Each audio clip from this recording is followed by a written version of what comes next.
For our final story, it feels like Britain's run by a death cult these days, and you might say I'm exaggerating, but as of now, day of recording, Wednesday, there is going to be a vote on completely decriminalising abortion in this country. Now, yesterday, this was Tuesday, the 17th of June 2025, MPs voted 379 to 137 in favour of Tonia Antoniazzi's Clause 1 amendment to the Crime and Policing Bill, which decriminalises abortion performed by women for any reason at any term.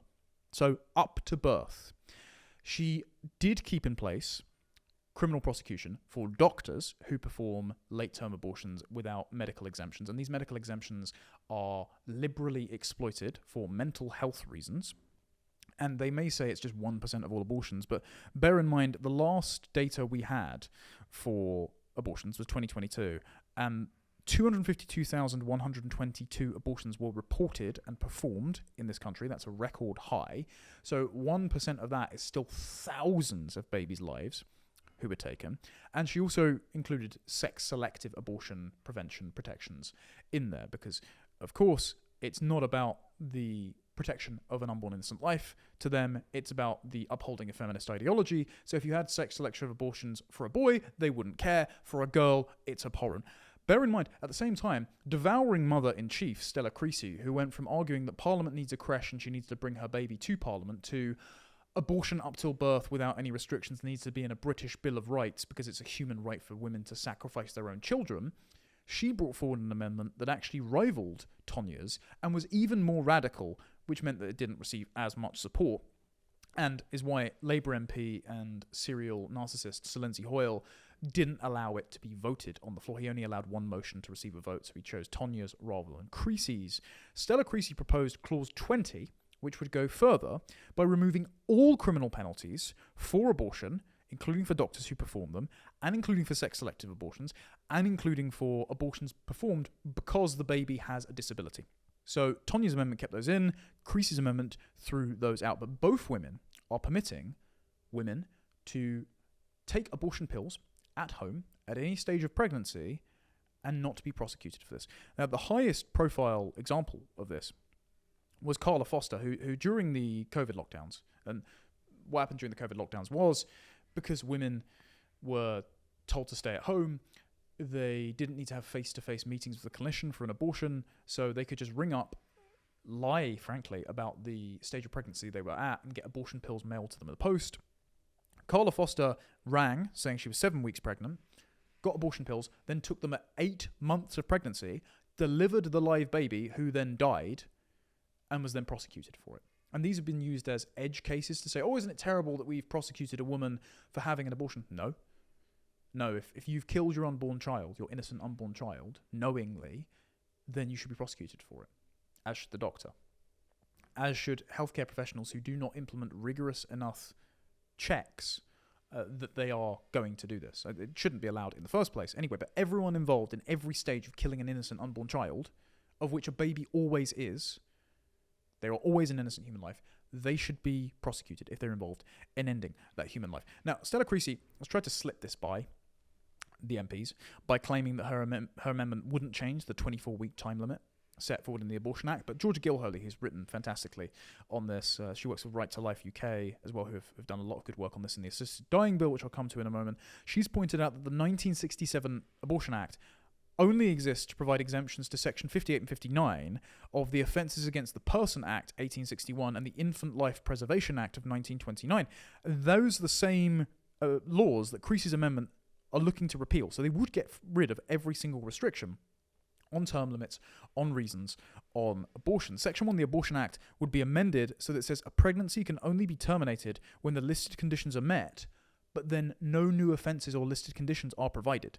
So you're going to get more of what you permit. And Stella Creasy, her amendment, permits abortion up to birth for any reason at any time with no criminal penalties, because that's the goal. Because she ideologically believes in the atomistic liberal right for a mother to end the life of her own child for any reason at any time if it proves inconvenient for her.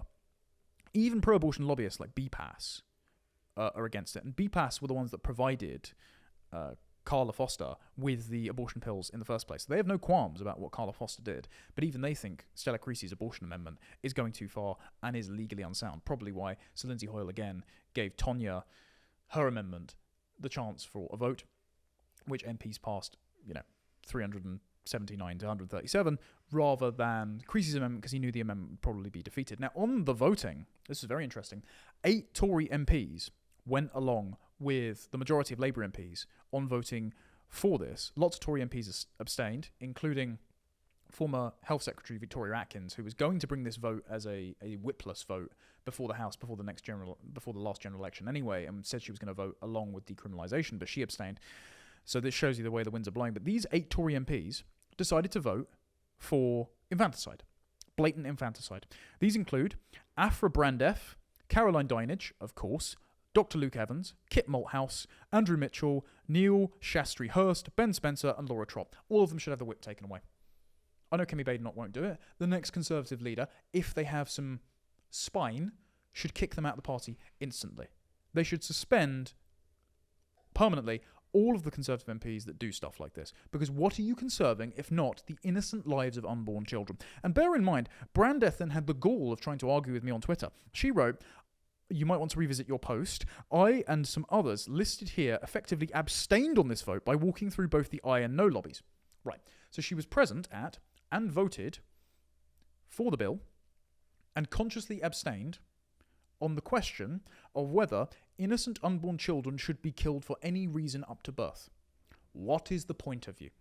You have no conscience, you have no purpose, you are unfit to serve in public office, and you should be booted out of your party if the party would like to retain the name and credentials of Conservative, which all of us think very shoddy at this point. Now, it's worth noting that 4 of Reform's 5 MPs voted against this. Nigel Farage wasn't present for the vote.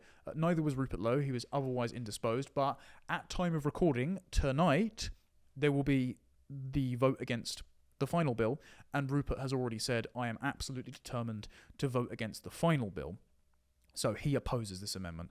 Of course, it's nice to have a champion here, as did Robert Jenrick's entire Conservative cohort, Neil O'Brien, Nick Timothy, Katie Lamb, Jenrick himself. And Jenrick himself has been pretty weak on these issues in the past, as Right to Life has pointed out. He voted for euthanasia in 2017 when the assisted dying bill was defeated then. He voted for pro-abortion measures before. I believe he voted for the buffer zones as well back in 2022. So he's having a real Damascene conversion here, and we should hope it's sincere, but we should at least be thankful that he voted against this obviously evil amendment. And another thing that's likely going to get passed is the assisted dying bill, and it follows the logical continuity here that under the morality of materialist liberalism, you as an autonomous working and consuming unit are purely your sensory inputs. The worth of a life is determined by how much pleasure you can attain and how much pain you can avoid. And when the moment pain exceeds pleasure, the moment that your life becomes a burden on others, it should be ended. Your end should be expedited. This is the same for abortion, where if an unexpected pregnancy, an unwanted pregnancy, incurs on a woman's ability to travel, have hookups, work, then she should be allowed to end it at any time, at any reason, without any consideration for the life of the baby as an independent life that deserves dependent care. And the same with euthanasia. If you are of an inconvenience to your extended family network, if you are costing the state, which has squandered resources irresponsibly, far too much money, then it would be cheaper and easier for everyone involved if you just died. That is the opinion of the state. And that is the opinion of the assisted dying bill that's approaching another round of voting. Now, the voting might be delayed because the last time the assisted dying bill had a debate in the Commons, it ran over time. There was such high demand for interventions that now over 50 MPs, including those on the Labour left, have signed an open letter urging the vote to be delayed to give MPs more time to debate the bill. When the debate was had, I mean, when you've got Diane Abbott sounding reasonable in her objections, you know you've got a bad bill. Does she agree with me that there are far too many people who do not have confidence in the face of authority? And if a doctor raises assisted suicide with them, however tactfully or professionally, they will feel that they are being steered in that direction. Then Danny Kruger, he got up and called it what it is. It's assisted suicide, state-assisted suicide. He was shouted down for his use of language. That assisted suicide is legal, including in Oregon. Catherine Eccles, point of order. He's using the incorrect language. It's not suicide. That's offensive. Please correct your language, Mr. That's not a point of order, Danny. I'm grateful for I'm afraid to say, and I'm sorry if offence is given, the fact is that the value of actually having a bill in black and white is that we do need to see what the law really is. And what this bill would do, it would amend the Suicide Act of 1961. It will allow people to assist with a suicide for the first time. So I'm afraid that is, I mean, I respect the Honourable Lady's concerns there, but I'm afraid we do have to use the proper language here. And then you had demented dingbats like Christine Jardine getting up and saying, well, we have to allow teenagers to access the NHS Euthanasia Service. Otherwise, in a feat of moral blackmail by her, they will go online and look up content that encourages them to end their own lives, and they'll do it anyway. So we might as well help them out with it. And as adults, we have experience to have to imagine what a future might look like. But younger people, up to about the age of 25, often can't plan or predict futures, and because that part of the brain has not developed well. And they're not good at understanding regret. And the comparisons here, are different for adults. Role models and social groups matter a great deal. I'll give way to the Honourable Lady. Thank you very much. I fully appreciate the Honourable Lady giving way and the time constraints, but I wonder if she would acknowledge that for many of us, the concern with, first of all, not telling patients with all the options, and particularly with young people who are now so socially media literate, and the automatic reaction is to go and Google everything. In fact, we all do it. That the danger is, if they are not told all the options, if they are not given the guidance that's available, then they will go to Google, and what we will see is yet more of the dangerous suicide attempt that we see at the moment. Well, I think the Honourable Lady made some points that I haven't got time to completely unpick, but I would simply say that to have something positively suggested, if you'll let me complete my argument, is a big issue for young people. And I think the social media aspect is an important one. But role models, the social network matters. At that point of puberty, teenagers particularly will look to their social group, which will massively influence their behaviour in a way that their family don't so much. And adolescents are more likely to take risks. Their neurodevelopment underpinnings are different, and the pathways between the rational and the emotional parts of the brain are not fully developed. And in a hot situation where there's a lot of emotion, they take more risk, and particularly because they don't have the ability to think about the counterfactual. And the counterfactual in this case is not being here anymore. It's a very difficult thing for a lot of people to understand, but particularly for young people. This kind of odious dialectic that led people to support transgender surgeries and hormone therapy for kids because of the extortion racket of, well, would you rather a trans kid or a dead kid, that pressured parents into forcing irreversible damages on their own children. This is being perpetuated to blackmail MPs into voting along with the assisted dying bill. And another bit of blackmail that's happened here is using Kim Leadbeater, the assisted dying lobby using Kim Leadbeater as their MP to launder the bill through as a single issue. Kim Leadbeater being the sister of murdered MP Joe Cox. So she kind of has a untouchable status in the Commons, because if you're criticising her, then you're a member of the far right who is endangering her life just as her sister was killed. Now, absolutely appalling that Joe Cox was murdered by a demented schizophrenic. Doesn't mean that the assisted dying bill should pass through without scrutiny, riding off of the exhaust fumes of moral sentiments that got Kim Leadbeater elected. Also, Leadbeater has, it's not even a slippery slope, it's just a moral shoot straight down to hell. She has, before the bill has even passed, substituted out the supposed safeguard of a High Court judge having to sign off on every case with a panel of experts determining whether you could die. This sort of rings of the Obama-era death panels, saying that we're going to refuse you coverage if you cost the state too much for healthcare. We'll get to that proposition in a moment that's been circulated by advocates in the Times. it turns out it's difficult for Leadbeater because the Royal College of Psychiatrists, one of the bodies expected to provide said experts to sign off on the deaths, has condemned it. So it looks like the bill might still pass, but only by a very slim majority. So that's why the work of like Right to Life, etc., telling MPs about the implications of this bill is very important. That's why I wanted to cover it. As I was saying before the camera died, the reason I wanted to talk about this is because it's very important, because it shows the philosophical trajectory of where Britain is going. Now, last night, as of time of recording, because it's now Thursday, the House of Commons had the vote on the Crime and Policing Bill, the third reading, and as predicted, the Conservatives voted overwhelmingly against it. Reform UK voted overwhelmingly against it, as did Rupert Lowe, and 302 Labour MPs that voted for it got it over the line.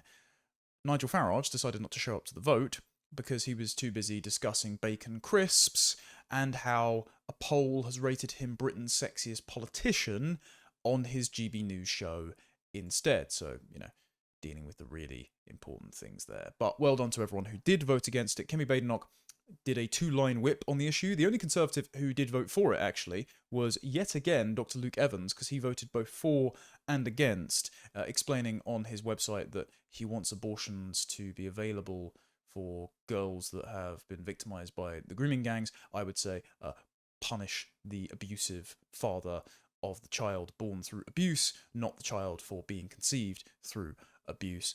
Nonetheless, everyone could see how abhorrent this is and how it is a complete departure from the universal recognition of the inalienable dignity of innocent human life per the Christian ethic that is instantiated in Britain's official state religion and underwrites all of its common law traditions. Stella Creasy, however, the devouring mother in question, delivered a speech in Parliament, and this was when she was proposing Tonya Antonazzi's amendment to not be as strong as the one that she had put forward that didn't receive a vote. And this is the reason that they're so anxious about this. They see the winds of change. They see how much they are accelerating the end point of the liberal and sexual revolutions. And they see that the vast majority of the public find this to be abhorrent. There was a YouGov polling a couple of years ago that found that it was about 6% of the public wanted abortion restrictions loosened. The vast majority of the public were comfortable where they were or even wanted them restricted.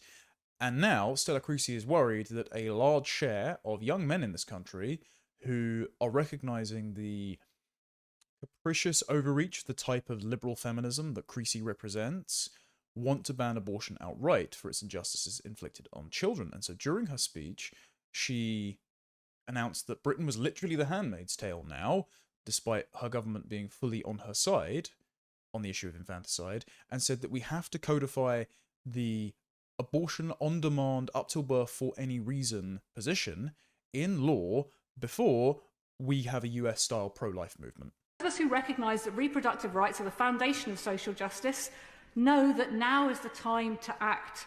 If we are not free to control what happens to our bodies, we cannot be free in the rest of our lives. And those who are playing politics with abortion play politics with equality accordingly. We should not tolerate the interference of the Vice President in any other matter of human rights, but he's attacked our buffer zones. Only new Clause 20 would give them that human rights footing.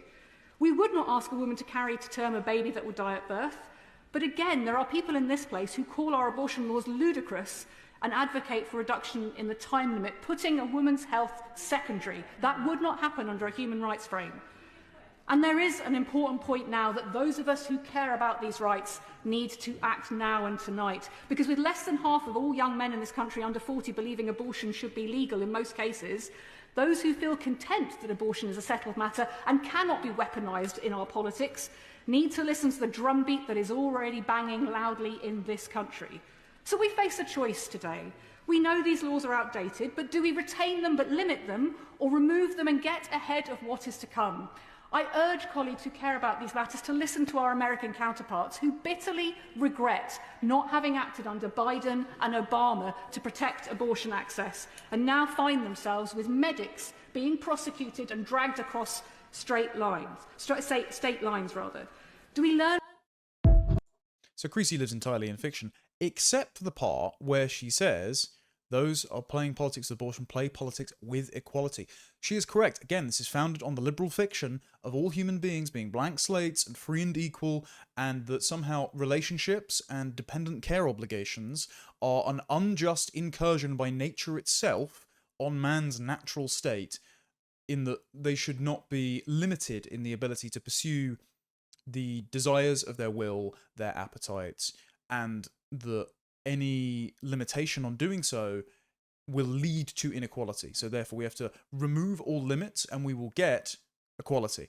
And this is where the obsession with equality and atomistic liberalism brings you. It brings you to the instrumentalization of human life, as in relative to the prosperity that a person can generate for themselves, or relative to the costs that the state, which has squandered resources irresponsibly, must ration. And so we come on to assisted dying, because there are two pieces in the Times which show this atomistic liberal mentality and the subordination of the worth of human life to material concerns. They exemplify it. The first is from Danny Finkelstein. Now, Danny Finkelstein is emblematic of the David Cameron wet Tory era. And he is insisting that assisted dying is itself a conservative reform. And he explains that he went to a debate in the House of Lords and how that was the sort of measured discussion was the catalyst for convincing him that assisted dying is in keeping with conservative thought. And he says, change should result from careful debate, and it should reflect the settled will of the people after long thought, which is why it is reassuring that such a long time has passed since active political engagement on this topic began. As you can see, conservatives are just the handmaidens of leftists in this country. Big C conservatives, and I'm not saying all, because the generic faction are doing good work, but the David Cameron, Michael Gove era conservatives are indeed just conserving the procedures which allow liberalism to play out to its logical conclusion, which is the total liquidation of all identities, of all natural and healthy loves for family, faith, community, congregation, nation. All of those things must be leveled to remove the friction in relationships between the individual, the economy, and the Leviathan that is presiding over all of these fractured identity groups trying to enforce equality, as Stella Creasy has said. They are literally just, again, progressives driving the speed limit. It is simply the conservation of procedure that makes them feel comfortable with the revolution, not the revolution itself that they have the problem with. He is the custodian of absolutely nothing but the pace of change, not the underlying ethic that sustains a civilization. The worst article on assisted dying, however, was by Matthew Paris in the Times some time ago, and this is the most revealing about the aims of the assisted dying lobby. This is the most revealing about the sort of Obamacare death panels that will be coming to Britain, or the Canada made panels that have said, because we have socialized medicine and it's going to take too long for your treatment, or it's going to be too costly, have you thought about just being euthanized? This is the sort of thing they've doled out to people who are mentally ill, or who are veterans, or who are disabled, and these people have died gruesome deaths under the auspices of it being gentle and painless. Kelsey Sheridan has done some great interviews on this. One woman, for example, was paralyzed and left to drown in her own lung fluid for hours, and they didn't even find out until the coroner's report, an incredibly painful death, of which she was conscious but unable to move throughout the entire thing. So Matthew Paris has said, we can't afford a taboo on assisted dying, and he means afford economically. And he writes, as objectors say, as the practice spreads, social and cultural pressure will grow on the terminally ill to hasten their own deaths, so not to be a burden on themselves and others. I believe this will indeed come to pass, and I will welcome it. I don't dispute the objector's belief that once assisted dying becomes normalised, we will become more apt to ask ourselves, for how much longer can we justify the struggle? Is life still giving us more pleasure than pain? How much is all this costing relatives and the health service? How much of a burden are we placing on those who love us? How much of a burden are we placing upon ourselves? We will notice others asking themselves these questions, and we'll feel empowered by changing social norms to ask them ourselves. Discussion will then become more open. It will become common practice to pose this question without embarrassment and to weigh the answer up. So it is more empowering for, of course, the bean counters in the state that want to ensure from a spreadsheet's eye view their graph is balanced, even though all the money is funny and just printed from thin air anyway, and they don't care that. about that during COVID and the inflationary pressures that it causes. But by the by, from the spreadsheet's eye view, this will become more empowering. But for the individual who is being coerced into doing this, as even someone as balmy as Diane Abbott can point out, this will not be empowering. This will be strip mining the underlying ethos out of Britain, the Christian respect for Imago Dei, being made in the image of God, and so if you are innocent, you have an inviolable dignity that we must protect and preserve. This will rip that spine out of our law, the last vestiges of where it hides in our culture, and it will turn us into a cult of death for purely materialistic calculations. That is not a country I want to live in, but that is the country that is very likely to come to fruition thanks to this vote on Friday, and because of the assisted dying lobby, and because of the mentality of people like Matthew Paris. He writes, in short, a taboo will be lifted, and taboo is potent. What today is criminal could tomorrow become, as its proponents tend to insist, a sad but permitted option in a relatively small number of special and agonizing circumstances. We have already seen the restrictions on those circumstances being lifted. We have seen it in other countries, like Belgium and the Netherlands, like Canada, where it is rolled out for teenagers and the mentally ill. Christine Jardine is already advocating that, by the way, before the bill's even passed. So this will lead lots of people in damaging, transitory states of mind, lots of people who have illnesses that have been falsely diagnosed as terminal, and it turns out could be cured either through new medical innovations or because the diagnosis is wrong. This will lead the elderly and the infirm and the lonely to expedite their demise unnecessarily, rather than encouraging a renewed culture of Christianity, a renewed culture of community good feeling, good sentiments, and to reconfigure dependent care obligations, as David Goodhart and Louise Perry have written recently, so it's no longer the purview of the state that has to ration resources, but is rather back to being part of the domestic domain, the domain that should not be meddled with by the tendrils of the economy, which has the perverse incentive to bring everything onto a spreadsheet, and should instead be the domain of the family, of love, of affection. All of these things could be the solution, but instead they are being abolished by spreadsheet bugmen like Matthew Paris and the Harold Shipman-esque ghouls of the assisted dying lobby, whose avatar has been Kim Leadbeater, because if you criticize Kim Leadbeater, you're basically far right and threatening her life, just like you did with Joe Cox, you evil, bigoted racist. That is the logic by which this grotesque bill has been pushed through Parliament, and it will literally lead to the ending of people's lives when those lives are innocent and needlessly ended. And so this is a chief concern. Again, this is why I wanted to talk about it. And Paris continues, right? He says, such objectors is the wedge of which the Scottish proposal is just the thin end. Yes, but what's wrong with the thick end? It will be a healthy development. In this century, the future holds an almost cosmic struggle between, on the one hand, the old world with our aging populations and inflexible economies, and on the other, raw and unbridled energies of an emerging, younger, nimbler, and very different world, led by countries like China, all relatively new to prosperity and unencumbered by our Western population's sense of entitlement. Right, so you should kill your grandmother and abort your baby so that you, for your few productive and energetic years, can be put to work generating GDP so we can compete with slave labor nations with demographic largesse, which itself is dwindling, like China and India. No, I do not want to sacrifice, quite literally, our true, noble traditions and Christian ethos so that we can compete with basically human ant colonies in Asia. I don't think that's a desirable vision of the future, but this is where the liberal materialist view of human nature brings you, either to euthanize the elderly and infirm to ensure that we have enough resources to redistribute elsewhere, and to kill unborn babies in the womb at any time on demand, as the likes of Spike's Ella Whelan has advocated, and Stella Creasy has advocated, because the liberal autonomy and the freedom from having to care about anyone for any reason is the sort of North Star of modern feminism.